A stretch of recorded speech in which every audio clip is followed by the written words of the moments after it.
சும்மா நம்ம போய் பக்கத்து ஸ்டேட்டுக்கிட்டயே தண்ணி கொடுங்க, டேம் கட்டாதீங்க கேட்டுக்கிட்டே தான் இருக்கோம். எதுவுமே நடக்கல. இது முக்கியமான சட்டமன்றம். இங்க வந்தவொன்னு எல்லாருக்கும் என்ன கொடுக்கறாங்க? தண்ணி தான் கொடுக்கறாங்க. அப்போ ஒவ்வொரு மனிதருக்கும் தண்ணி தான் முக்கியம். இன்னைக்கு காவேரி தாயின்னு தான் நம்ம சொல்றோம்.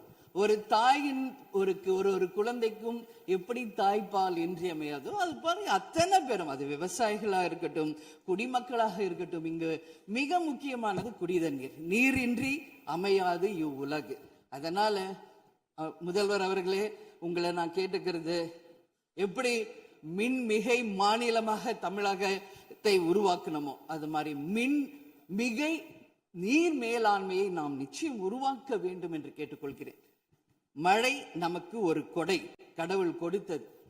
அதற்கு இனி வர இருக்கும் மழை காலத்திற்கு முன் அதற்கான தீர்வுகளை நாம் ஏற்படுத்தி எங்கெல்லாம் தமிழ்நாட்டின் நதிகளை இணைக்க வேண்டும். சும்மா நம்ம போய் பக்கத்து ஸ்டேட்டுக்கிட்டயே தண்ணி கொடுங்க, டேம் கட்டாதீங்க கேட்டுக்கிட்டே தான் இருக்கோம். எதுவுமே நடக்கல.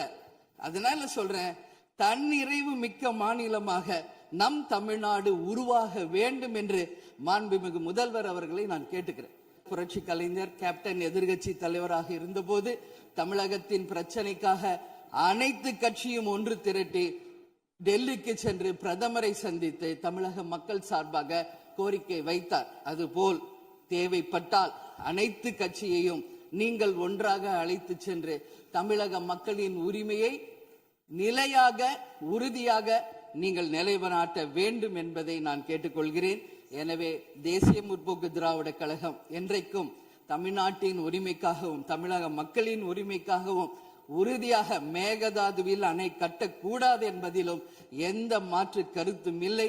தீர்மானத்தை வரவேற்கிறேன் என்று கூறி அமர்கிறேன். நன்றி, வணக்கம்.